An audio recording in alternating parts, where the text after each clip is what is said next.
Havana malala rehetra ao amin'ny tompo ho amin'ny fanahinareo rehetra ny fahasoavan'i Jesosy Kristy tompontsika. Amen.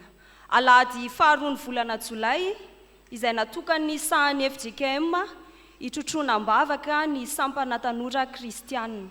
Dia miarahaba anareo izahay fiangonana natratra ity volana ity indray izay itrotroana-bavaka anareo. Koa araka izany dia izy ireo no andravaka ny toriteny amin'ity anio ity amin'ny alalan'ny toriteny ankira izany. Miara mandeha amin'ny tompo Andriamanitra ao. Mbola mibanjina trano izany lohahevitra izany isika ry havana ny amin'ity volana ity. Koa araka izany dia andeha ny tantara voalohany toko 7:70 ny andino voalohany ka hatramin'ny 4:40 no angalantsika ny hafatra ny amin'ity anio ity. Raha jerena ry havana ny mahakasika ity perikopa ity dia manambara indrindra ny amin'ny fanirian'i Davida hanorina tempoly. Rehefa nisava ny korotana samihafa, ny ady maro samihafa izay nisafotofoto nisy teo amin'ny fiakaran'i Davida teo amin'ny fanjakana na teo amin'ny seza fiandrianany, ary efa resy ihany koa ny Filistina izay fahavalo dia nifantoka tamin'ny zavatra hafa izay noheverina fa tsy ho mety vita mihitsy ny mpanjaka, dia tsy inona izany fa ny fanorenana ny tempoly. Ny hevitra i Davida fa efa milamina ny fanjakana ka rariny amin'izay raha hanorina tempoly izy. Tsy nampandrosaina azy ny mahita ny hatsarana sy ny famirapiratany trano sedera izay itoerany, raha ampitahaina amin'ny fahatsoran'ny tranolay izay misy ny fiaran'ny faneken'i Jehovah. Lasa ny sain'i Davida satria Andriamanitra manan-kaja kokoa noho ny mpanjaka izay olombelona ihany, kanefa mifanohitra ny toerana misy azy sy ny fiaran'ny faneken'i Jehovah. Na izany aza nefa ny faniriany sy ny fikasany ny anangana tempoly dia tsy afaka manomboka ny amin'izany izy raha tsy mahazo ny fankasitrahan'Andriamanitra.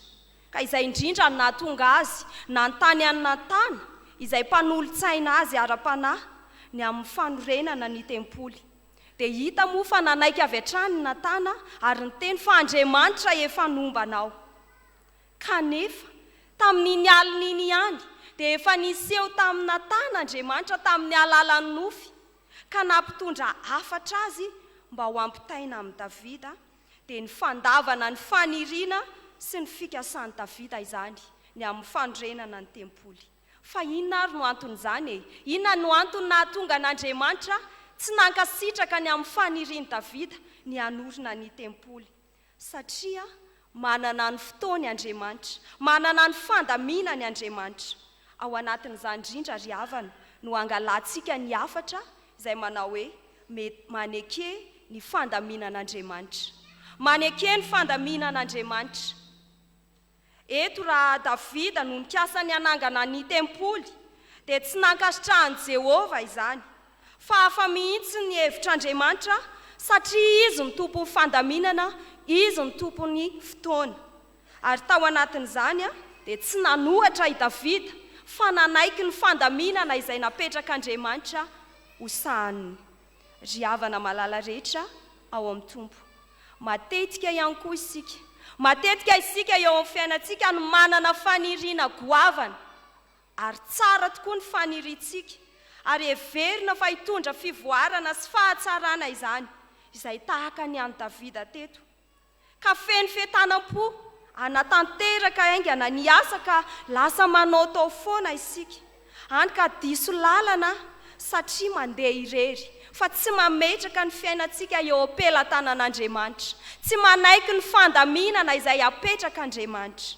Ankehitriny ary dia mitodika amintsika ihany koa ny teny soratra masina manao hoe maneke ny fandaminana izay apetrak'Andriamanitra. Na fifaliana io, na fahoriana izay fandaminana apetrany eo, dia ekeo mandrakariva fa izay no ahafantarana fa zanak'Andriamanitra isika no sady ihany koa miara-dalana aminy. Anio ary dia andeha isika anaiky ny fandaminana izay apetraka. Raha isika ohatra ny fandaminana eo anivon'ny fiangonana izay misy atsika, manana mpitandrina izay mitondra atsika isika. Ekeo ny fandaminana izay apetrany fa fivoarana sy fahatsarana no ao ambadika izany, fa tsy faharatsiana akory. Koa ankehitriny ary havana, raha efa niaina tao anatin'izany isika, tsy nanaiky ny fandaminana fa nandeha tamin'ny herin'ny tenantsika samy rery, ary ihany koa nandeha tamin'ny fahefantsika sy ny fahalalantsika, dia andeha isika hiverina sy hitodika amin'Andriamanitra, satria tsy nanaraka ny sitrapony isika fa nandeha tamin'ny lalandiso. Ao anatin'izany dia andeha isika hiombona amin'ireto STK ireto hifona eo anatrehan'Andriamanitra ka hitady famonjena aminy amin'ny alalan'ilay hira mitondra lohateny hoe hifonako sy vonjeo.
ho anao izay mbola manamafo meteza ho dioviny Jesosy.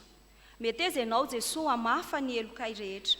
Fa ny afatra faharoa ry havana dia ny hoe momba anao Andriamanitra.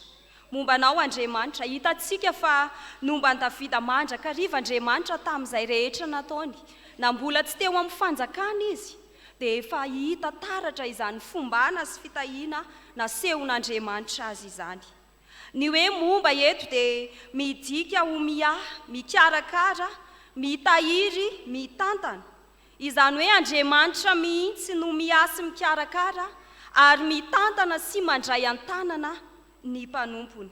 Anisan'izany Davida, isika tsirairay avy ihany koa dia anehoan'Andriamanitra izany fitantanany sy fombany izany. Tsy izy ihany anefa raha eto amin'ity tantara ity, tsy Davida ihany nanehoan'Andriamanitra ny fombany, fa nitohy hatrany amin'ny taranaka fara mandimby izany. Hatrany amin'ny taranaka rehetra izay nandimby azy dia nanehoan'Andriamanitra izany fitahiana izany. Ary eo no vao tanteraka ilay fikasan'i Davida hanorina tempoly, dia i Solomona zanany no afaka nanangana ny tempoly. Ary izay ihany koa no baikon'Andriamanitra sy ny hoe ekeo ny fandaminana izay apetrak'Andriamanitra. Izany hoe fitahiana maharitra mandrakizay sy mitoetra ny fomban'Andriamanitra, fa tsy tahaka ny fitahiana izay ataon'olombelona. Mitoetra sy maharitra ny fitahiana asehon'Andriamanitra. Koa arak'izany ary havana dia izao hoe ny olona manaiky ny fandaminan'Andriamanitra dia tsy maintsy hombany mandrakariva, fa tsy misy olona manaiky ny fandaminana izay apetrany ka tsy hanehoany fitahiana sy fahasoavana. Mino aho fa isika rehetra izao dia efa nahita taratra avokoa fa miasa mitantana antsika Andriamanitra amin'ny alalan'ireny fitahiana sy fahasoavana marobe izay mirotsaka eo amin'ny fiainantsika ireny. Ko aza manana matahotra intsony ianao, ary izay mahakasika anao rehetra dia efa eo ampelantanan'Andriamanitra izany, ary izy ihany koa no efa manome toky amin'ny alalan'ny teniny fa momba anao aho. Ko ankehitriny ary dia andeha isika hiteny ampitsikiana, ampifaliana amin'ny eo akaikintsika ka hanambara aminy hoe aza matahotra fa momba anao aho. Andeha ry havana, ampaherezo ny namanao ka teneny hoe aza matahotra fa momba anao aho. Aza matahotra ianao fa momba anao Andriamanitra. Tena momba antsika Andriamanitra, ary fitahiana sy fombana maharitra sy mitoetra no omeny antsika. Fa izao kosa, rehefa hitantsika taratra hoe maneho fitahiana momba antsika Andriamanitra, dia tsy mijanona fotsiny amin'izany sika, fa fity mifamalina antsika sy Andriamanitra. Ka misy ny asa sy andraikitra izay takiana amintsika dia ny amin'ny fisaorana azy izany. Mila misaotra isika ny amin'ny fitahiana sy fahasoavana izay arotsany ho antsika. Ao anatin'izany ary dia andeha isika hiombona amin'ireto STK ireto amin'ny alalan'ny hira fisaorana sy ho fideranan'Andriamanitra, fa izy no nato izao antsika. Andeha ary omentsika sehatra ny STK amin'ny hira mitondra lohateny hoe isaoranay ianao, namako ianao.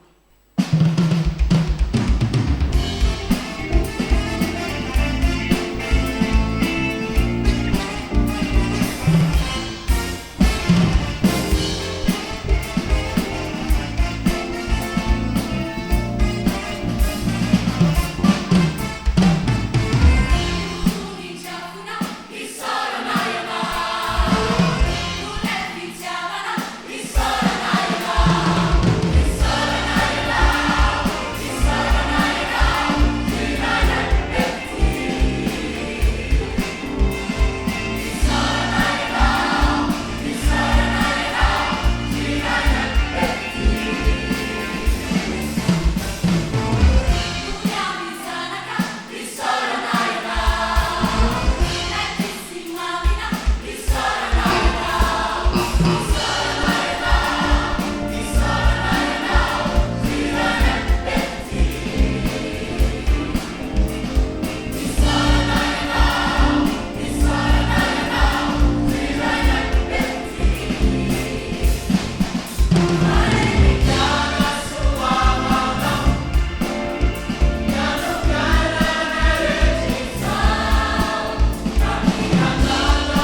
hoy ny teny soratra masina hoe misaora amin'ny zavatra rehetra.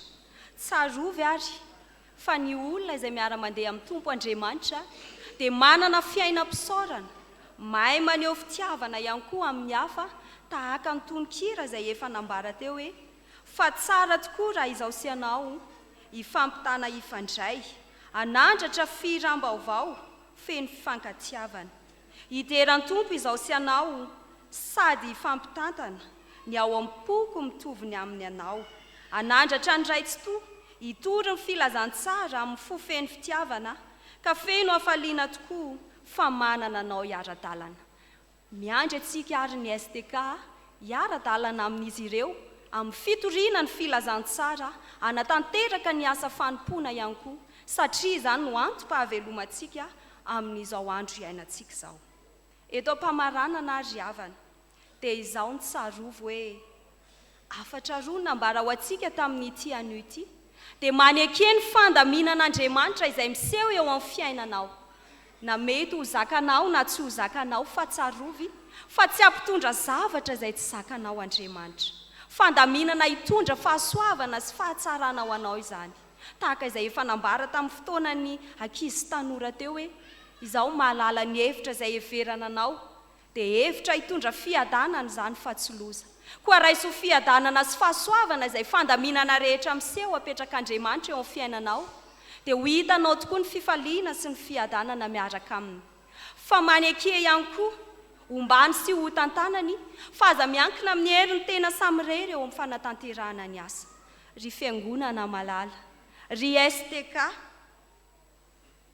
ny tompo no efa miteny amintsika fa ekeo ny fandaminany dia ombanao izy. Manana fiainam-pisaorana sy fahendrena mandrakariva eo am-panatanterahana ny asa, dia hivoaka ho mpandresy ianao.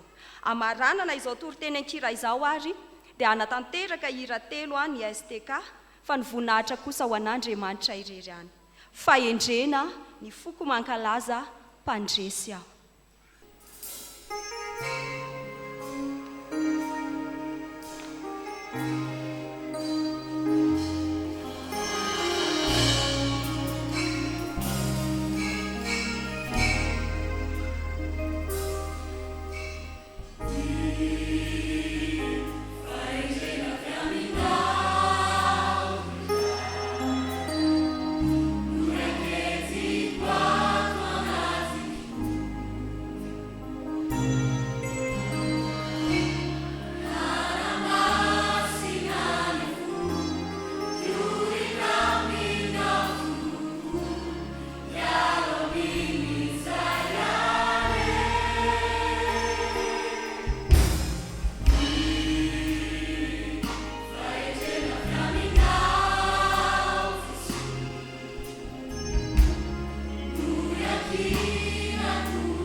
isaorantsika ny tompony fahatanterahany toriteny ankira tamin'ny tian'io ity dia ny voninahitra ho azy rery ihany. Amen.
Avana de mancha zon do sol, no meio anzana lá tu que na bate rehefa rehefa